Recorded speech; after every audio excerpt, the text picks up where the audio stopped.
Listen, let me start this statement off by saying welcome to the show. Here to put you up on topics that you really need to know. Live and center from the Ville, I introduce the coolest host. Y.C.S.W.U, the DJ, got you ready, good to go. Yo, what it do? Welcome back to a brand new episode of YouCan'tSitWithUsRadio, featuring myself, as always, Ambitious, aka the kid that never sold dope, aka chilling like a booger, and the one and only, man. Don't call him a DJ, call him Q, the mother-loving DJ. What's going on, man? What's going on, brother? How you feeling? I'm feeling good, man. I can see myself, man. Yeah, like man. This is just like the rough. It's gonna look a little better later, but it's gonna be fly for sure. That's cool. I like that.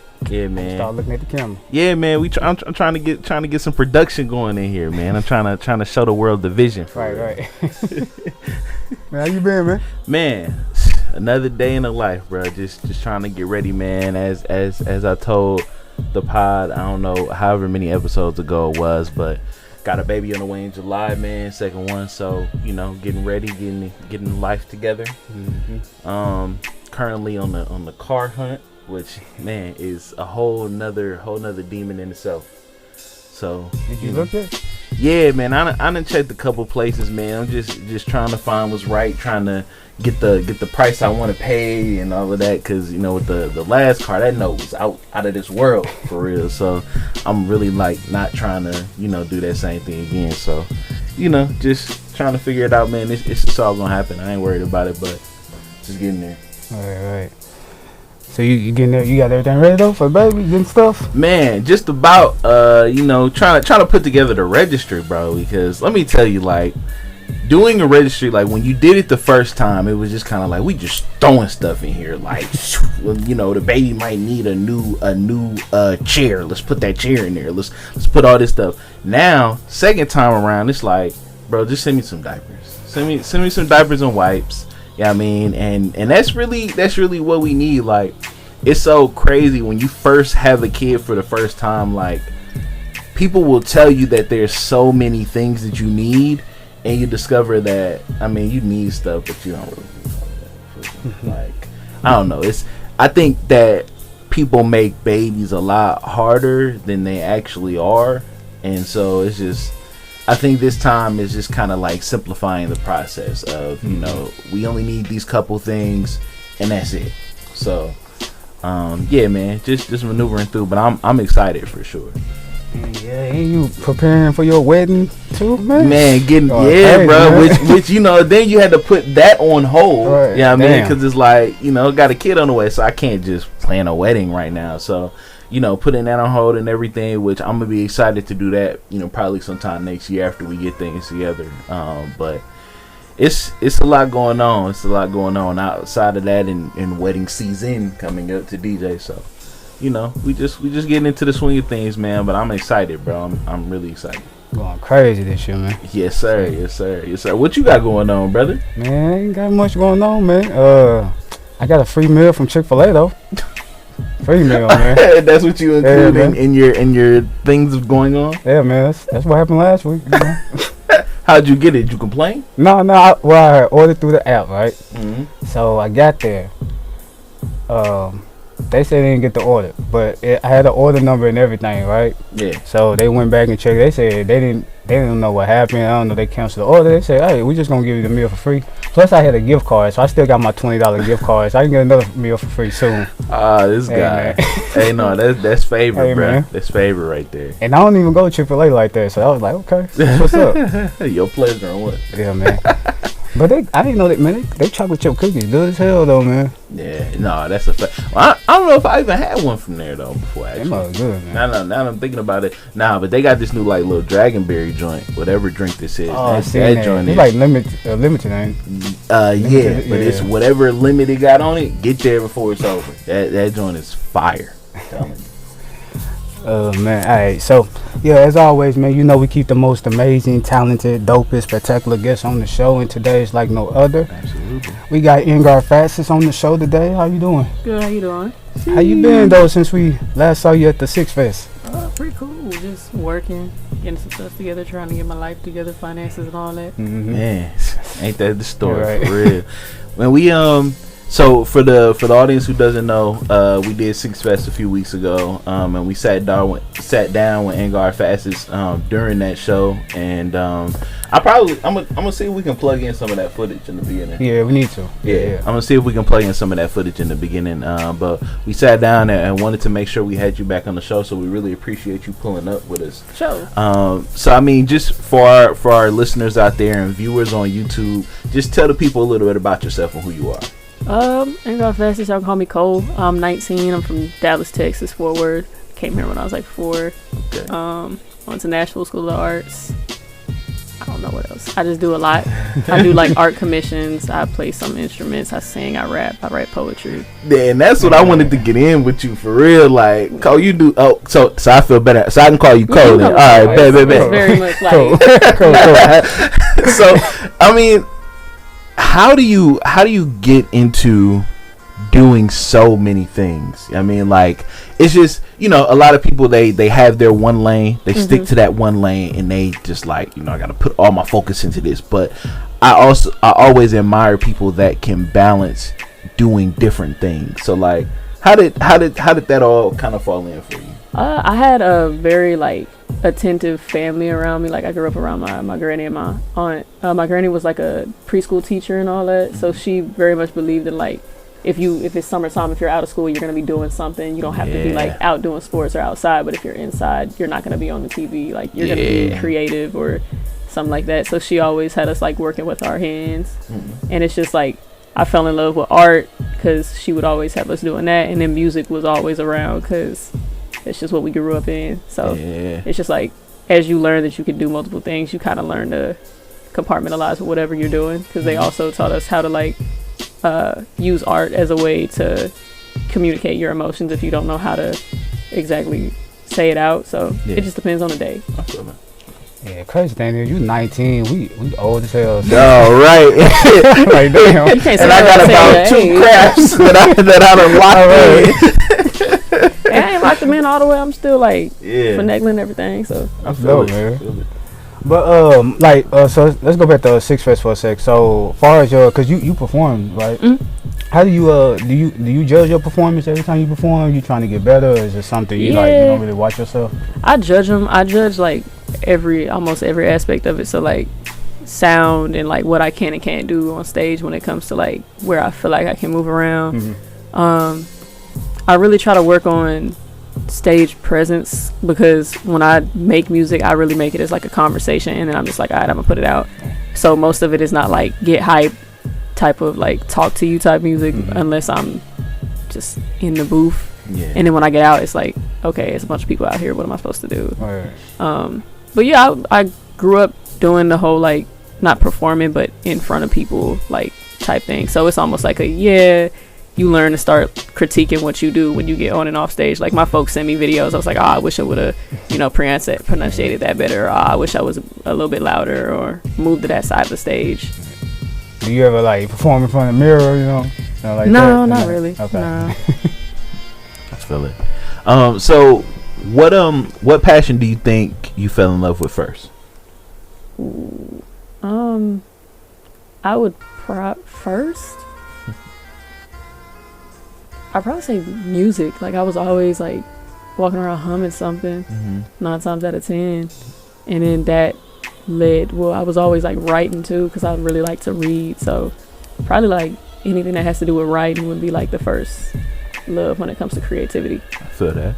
So let's take it back to like coming up as a kid, like, and you mentioned, like music was around your family quite a bit, and just having that. So what was your first of all, you were only child? You have siblings? No, I got 2 brothers. 2 brothers. Okay. Oh man. Okay. So how was that? Like, are your siblings in that same lane as well? Like, do they do music or any kind of art?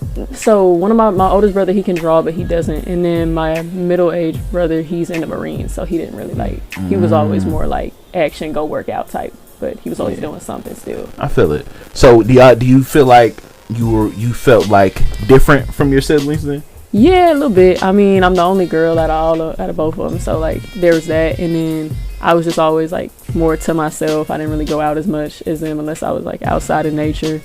But it was always like I'm doing something that's more creative, less than like physical contact, because they was in sports and I'm like doing what I'm doing. Yeah, I feel it. So when you in the studio, do you record yourself, engineer, or you have somebody there?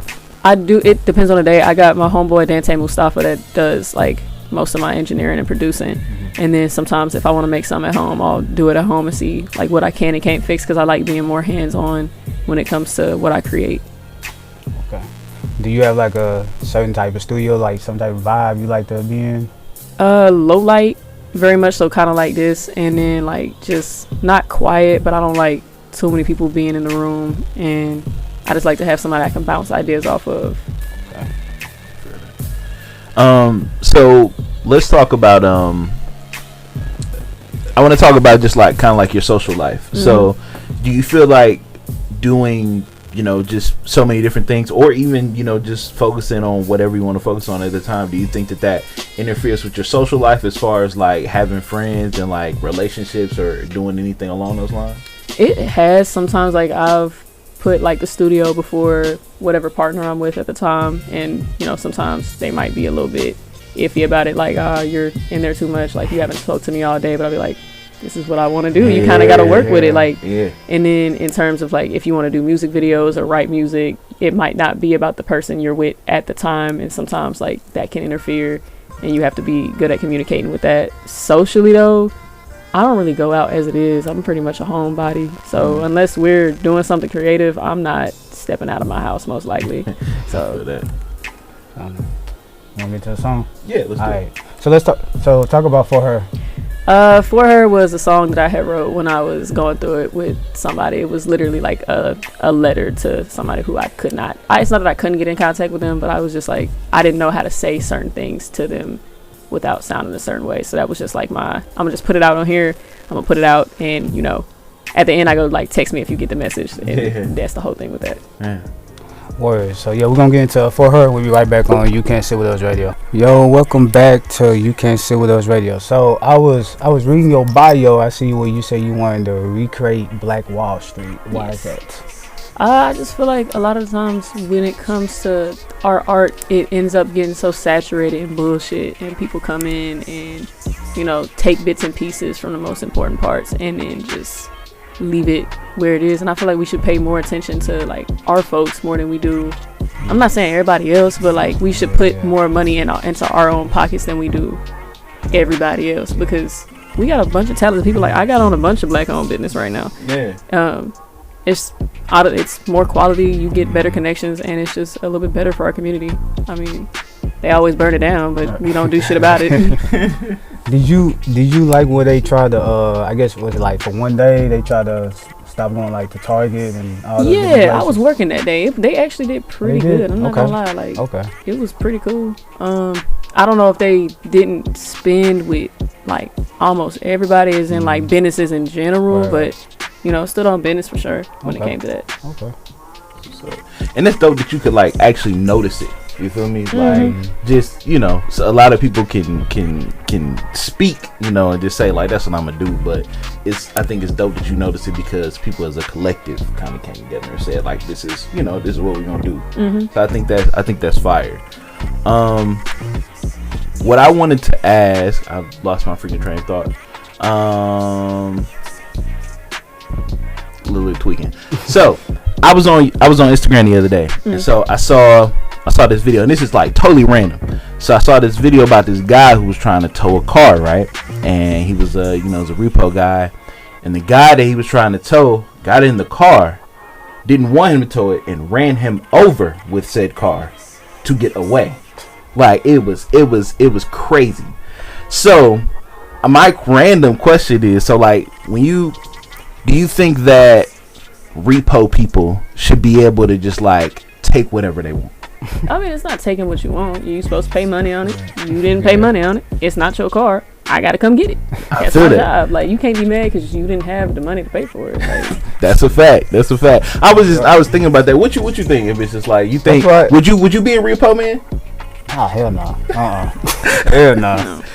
That's why they when they know they ain't paid, that's why they be blocking their cars in the driveway and stuff, so they can't get to it. So he was like in the car, and I don't know if he didn't see the dude like get in the car, because if I'm under here putting a jack on your car to like tow it, and I see you get in the car, I'm gonna move. I'm gonna get out. Like, so there's a problem there. But I don't know. It's just interesting because like me and my moms was talking, like, if you're a repo person, or like we were talking about bounty hunters, like people that they're looking for people, so like they come to your crib, blah blah. If you ever seen Dog the Bounty Hunters, a super old show my mom was watching, it was like just taking the responsibility of like going out and taking things from people or taking people. Like I think that all of those things, like they take a different type of person for real. Yeah. Like just to like go out and really to, I don't know, to be in that type of responsibility. I think you got to think like very highly of yourself. Like, can't nobody fuck with me type. Yeah, type shit. Like you don't know what people willing to do about their materials. Man, for real. That was like, I was gonna ask Venus about that, because I feel like hers is kind of in that same line. Like doing, security and all that. Like it's kind of the same boat. She kind of know what to expect though, because she was bulletproof vests and stuff. I mean, but shoot, do you really know what to expect? Like, I mean, if I work in security for a club and it's generally good, it's generally fine, but one night somebody come in and they decide, oh, I'm gonna lay it all out on the line tonight, like I'm gonna come in and do something crazy, you just don't know. But when have you seen a tow truck person wear a bulletproof vest? You know what I'm saying? Well, no, they probably don't need a bulletproof. If you shoot me for your car, then it's just like that's nuts, because you still got car payments on this. And you're in jail. Yeah, you're going to jail. Now you got court costs. Like I feel like that's just insane. I don't know. It's just like, I feel like public security-esque jobs, or jobs where you're controlling like people and their property, are like, they just crazy jobs. Really. Yo, random thought though. They tried to, cause my car old anyways, and they was trying to buy it when I went to the dealership. Mm-hmm. Man, they had a car payment almost $500 for a new car. I was like, man, I was at more than that. Nah. I was at more than that for that car. And I have the same, or I had the same car that you have, that you're in right now, but I think it might have been like a different year, but yeah. And I was at more than that. Like, cause my car paid off, so I ain't even trying to trade in my car until it go to the ground, bro. I'm about ready to go and find a cash car and just be like, hey, we're gonna rock with this till the wheels fall off. Hell no. Yeah, that's crazy. My bad, kind of went off on a tangent. So let's talk about just you. So like, let's think about you doing a music project, right? Mm-hmm. So what goes into planning for you when it comes to like putting a project together? It's kind of backwards. Like I write first, and then I might hit up Dante and be like, you got a beat for this, and he either sends it or he'll make one, or like somebody will send me a beat randomly and then I'll make it to that. But most of the time I'm writing before I do anything, and then I'm like, okay, I gotta find something, or I gotta make something.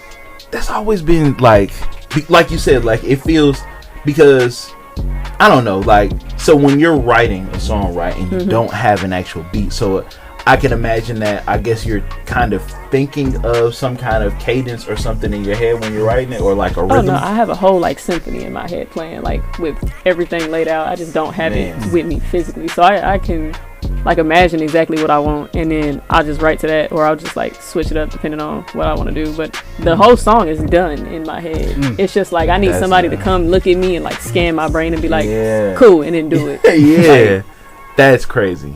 But so then I could see why you probably have one person that you mainly go to for everything, because I can imagine that they probably understand your brain a little better than me. Yeah, like when me and him met, it was like an instant type click type thing. And then the beats he sends me, it's like, okay, yeah, I see where you're going. And he does like he plays with a lot more sounds and instruments than most people do. Like most people just hit 808s and some hi-hats, and I don't want to do that all the time. Like, yeah, facts. Do you freestyle? I try to. I used to, and then it just like left all of a sudden. But I'll be in the studio and I'll like do a quick little like 1, 2, and then try to get the rhythm down, and then I'll go back and write over that if that counts. But I can freestyle sometimes, not all the time. I have to be like dead in the mood. So you write down all your music, or you type in your phone? Yeah, so it'll either like come to me randomly as like a random freestyle. I'll freestyle it real quick, and then if I go blank, I'll just start writing to it. And like I can be in the car and like park my car on the side of the road and just be like, okay, I gotta get this down, and then start going again. Have you ever made a song in the car before? I see a lot of people doing that now. What do you mean? Like they actually make a like actually record EQ and all that. Yeah, they actually. No. I have been seeing that. Yeah, I want to, but yeah. I think it'll be a cool experience. Yeah. I've been seeing that a lot lately. All that pissed me off about that is like you gotta trust your car speakers to make everything sound good, and that's not gonna be. It's not gonna do it. Yeah, that's true. Yeah, I feel that. Alright, so talk about what is the sandwich cipher? Oh, so sandwich ciphers. Basically like what I was just telling him about. Sometimes it's a little bit harder to find beats or like instrumentals, and you don't always have the money because niggas like to charge you out the head for like some mediocre ass shit, and then you gotta pay me to come in and record, and then on top of that I want to mix it, and then on top of that I want you to pay me to do the actual mastering, and that's just, to me, I get that this is still like a money industry, but niggas have talent, and I would rather point out the people who can actually do something and have like entire symphonies and plans in their head, but you just don't have it. Like niggas is on Section 8, niggas is on EBT, like niggas don't have cars, folks can't get everywhere. A lot of people can't sit up here and just toss out $500 and be like, I hope this goes well. I hope you do what I asked you the first time. Like nah. So, and then folks can't sit here and pay just to like speak into a microphone and hope that niggas see their shit. So I would rather bring together a bunch of people who truly like love the craft of like making music and art and coming together and being a whole community and bringing back the whole like, okay, I vibe with you, I'm finna fuck with you, like kind of how y'all did. Y'all was just like, oh, I want to bring you on the show. Cool. Like that's what I'm into, like organic type shit. So I just would rather bring people together and be like, okay, he vibe with you, that's your type of music, he vibe with you. Now outside of this, y'all can talk about money, whatever. I don't have to do what y'all do money wise. I'm just making a relationship. Right now, this platform is free for you to do, and the niggas who are a part of it understand that. So it's like, you get together, and plus like I like the idea of like old school lunchtime ciphers. Like I grew up watching it. I grew up watching battle raps. Like it's just a fun idea to do, and I feel like niggas don't really do that too much. Nah, not at all. It's all about money these days. Yeah, and that's another thing. Like I hate that folks will let you come up in the studio and like bullshit your way through a whole song and not talk about nothing, not actually have like a single rhythmic bony, right? And you don't want to tell niggas used to actually tell folks like, get the fuck out of my studio, I'm not recording this. But now you don't even care what your name is attached to because you got a couple $100 off this nigga. Right. That's no, I'm not paying attention to that. No.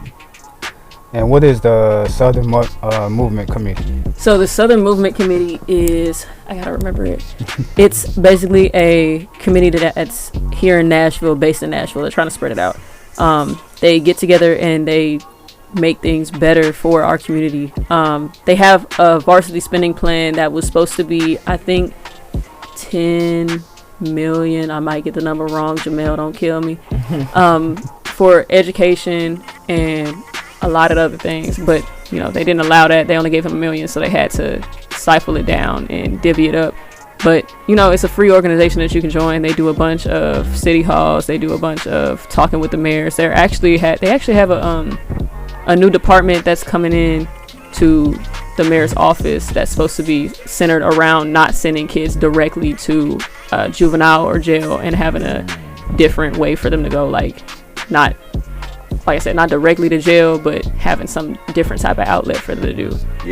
It's really cool. Y'all should join or look into it. I'm not the best at remembering things off the top of my head. No, you good. I mean, but I believe in that though. Like I definitely think that if you've been putting people in jail for what they've done for so long and it hasn't been fixing the problem, it should say, okay, maybe we should think about this in a different way. Like maybe we should start with how that person thinks as opposed to their actions. And I really like that they pay so much attention to like the youth, because they have 3 departments. The youth, I'm a part of the helicopter group, which is I believe 16 to 18 or 16 to 20, and then the Black Nashville Assembly, which is 21 and up. But they bring a lot of attention for the youth to actually come in and share their stories, and like what they want to see change, because you know that's what they're gonna have to live in the future. And sometimes when you see all these like different groups, it's just like grown folks in there talking about what they used to do or what they could have done. But it's like, you're doing something and that's amazing, like you have a voice, but the younger kids are the ones who have to actually live in it, and you don't know this time and age like they do, or like how we do, because I'm still a part of that generation. But yeah, they just spoke at City Hall, and I'm pretty sure they're about to do another one. So yeah, check into them. Which makes me think, so how do you I mean, you being in the younger generation coming up, how do you feel, how does your city or this city look to you right now? Very fucked up. I'm not gonna lie. I was talking to JD about it last night. Like we were driving through Nashville, and I was just like, none of this shit looks like how it used to. Like he was talking about Bordeaux, about how they tore everything down, and I think we were riding around out north, and I was just like telling him about, my mom likes to say that it's kind of weird that people like to like tear down these ghettos or these projects and then sit up here and build these tall ass houses and look out onto the ghettos. Like that's just a great thing to look at. Not saying tear down, you know, those buildings, but I'm saying like you want to look out and that's your view. You don't have a skyline view. Like half the time y'all are looking at these poor people that are struggling, and y'all don't see nothing wrong with that. You just like, oh, I'm tearing this house down, that's cool, that's fine, whatever. Like I don't like that. That's what they doing now with the Titan Stadium. That which was stupid as fuck. Like you sent all that money to a fucking stadium, and you had teachers asking you for like better pay. Like my school had mold in the fucking ceiling. Like schools need better buildings, better food, and y'all are sending money to a fucking football stadium for what? Yeah. And then they're gonna take all the money that they get from that football stadium and not put it towards the schools. No. So it's just it's insane. And then they send it off to police departments, and like I talked about it in the newest song that I'm about to drop, which is Don't Give a Fuck, and I was saying like they take the money and they give it to these police departments, and that's why there's so many different police cars on every other corner, because during COVID they told them that, oh well, we can't do our job right because you have COVID restrictions, so now we need more cars.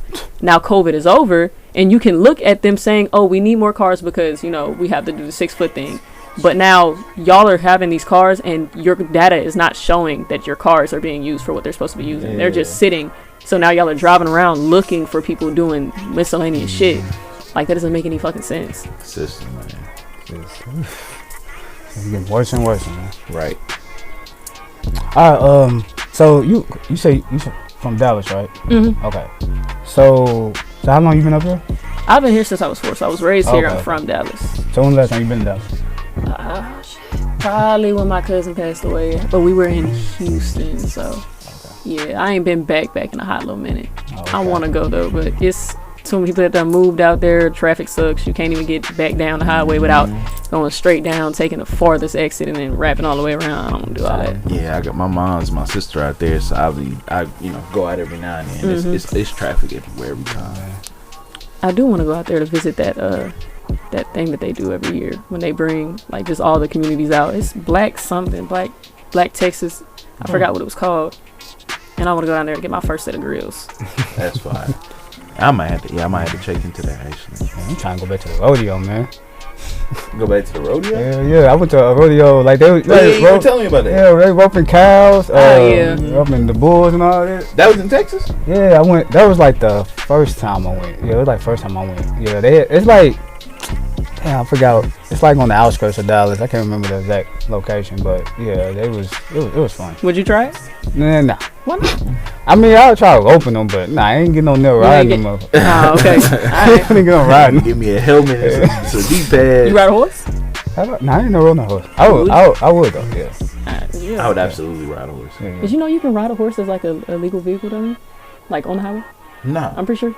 On the street. What? Mm-hmm. I mean, I've seen the police ride. That's the only thing I've seen. Yo, if I ever moved to Dallas, I might have to get a horse. Get a horse. For real. I might get a horse.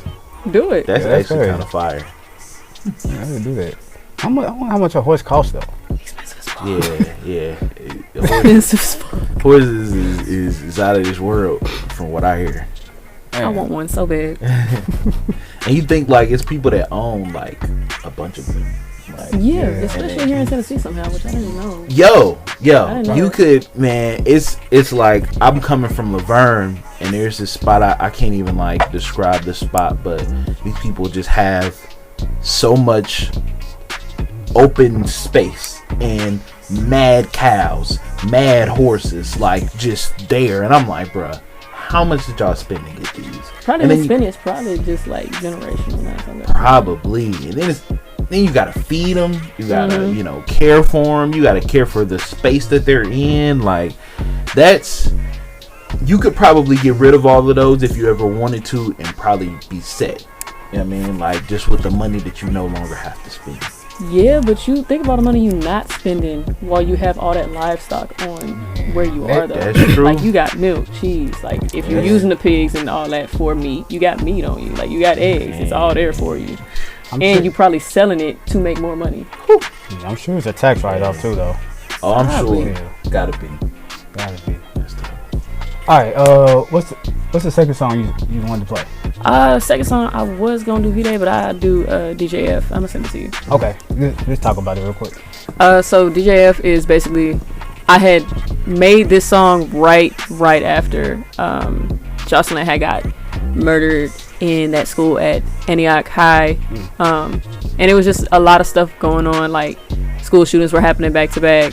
I had literally, it wasn't right before the Covenant shooting because that was 2 years ago, but I was just like tired of everything going on, and I was like sitting in the car and I was like, we don't give a damn, we don't give a fuck, okay.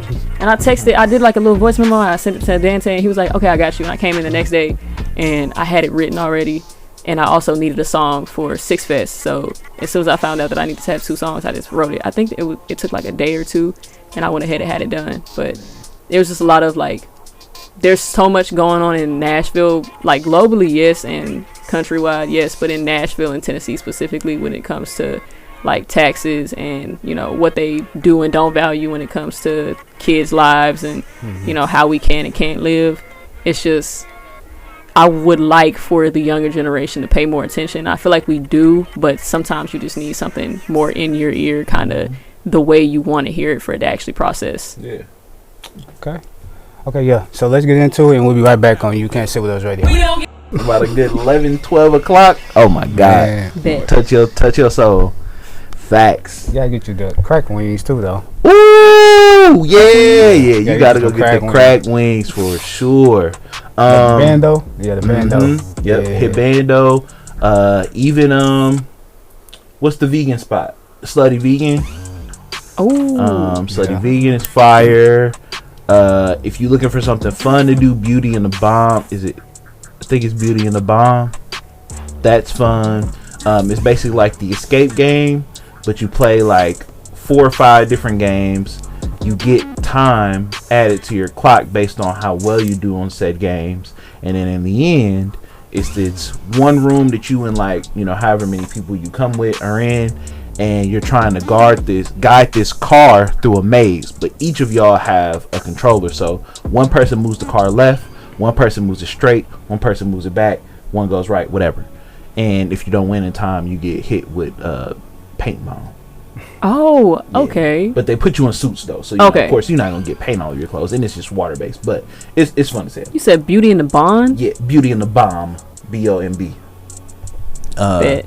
Yeah, it's especially if you going with like more than like 4 or 5 people or something like that. It's fun as hell. Bet. Yeah. And I don't remember. I don't think it's super expensive.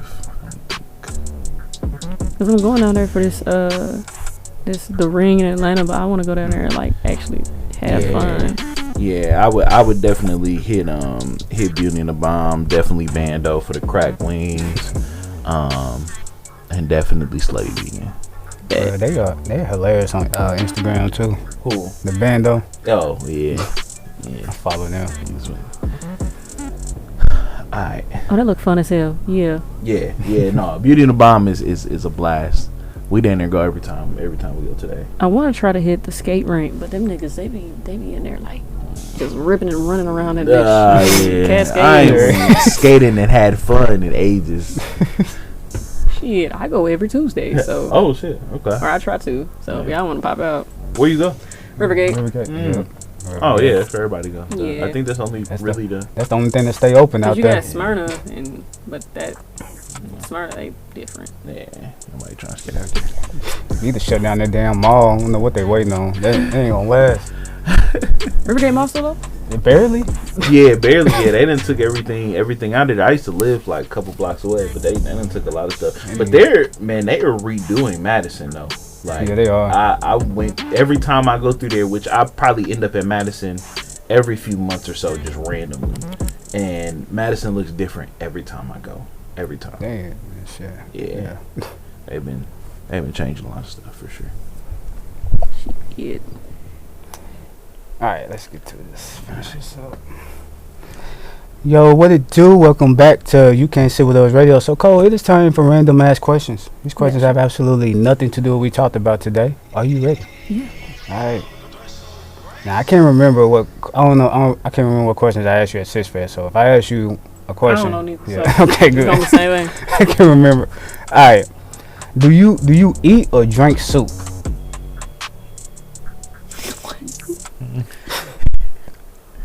It depends on what's in the soup. Is it just soup or is it like chicken noodle soup? 'Cause you gotta eat. You like chicken noodle soup? Yeah. You eat it then. Okay. So what you do with the broth that's left? Then you drink it, but you can't. You mean tell me you just drinking noodles and carrots I mean, it's okra and all that. That's chicken. facts. I'm You definitely ain't not chopping drinking. nothing. Yeah, that's true. All right. Alright, do you think you think bald people should have to wear a hairnet if they work in a restaurant? Yes. Okay. I mean, why though? I gotta wear one. You gotta wear one. Plus, I don't know if you got like something wrong with your scalp. It's Follicles. You know, yeah. Okay. I feel that. Alright, what do chickens think we taste like? terrible. Evil.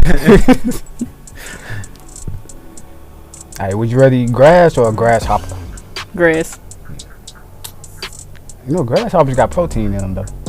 Wait a minute. Not even trying to push. I'm sitting here feeling like I ain't ate a grasshopper before. Grasshopper. I'm doing a grasshopper. I really don't even gotta make them think, man. Well, no, because I done ate the ones that got the little like onion powder on them before. Oh, okay. Man, I don't know. I miss what's the show called? Where they used to eat all this stuff. X Factor? Yeah, that's right. Yeah, I miss that show.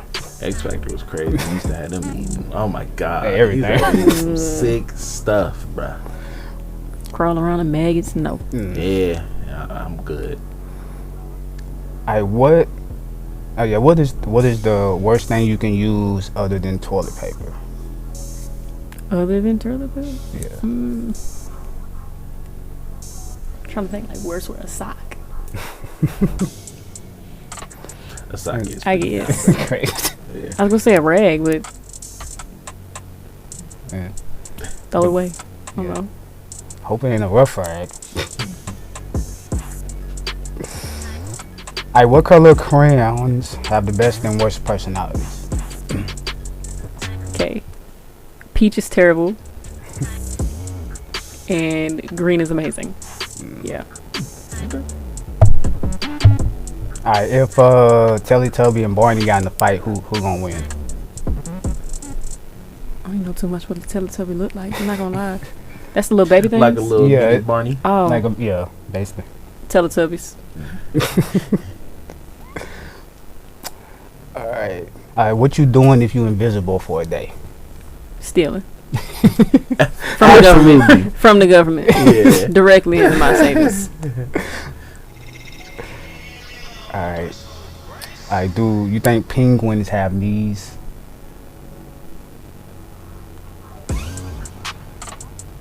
Yes.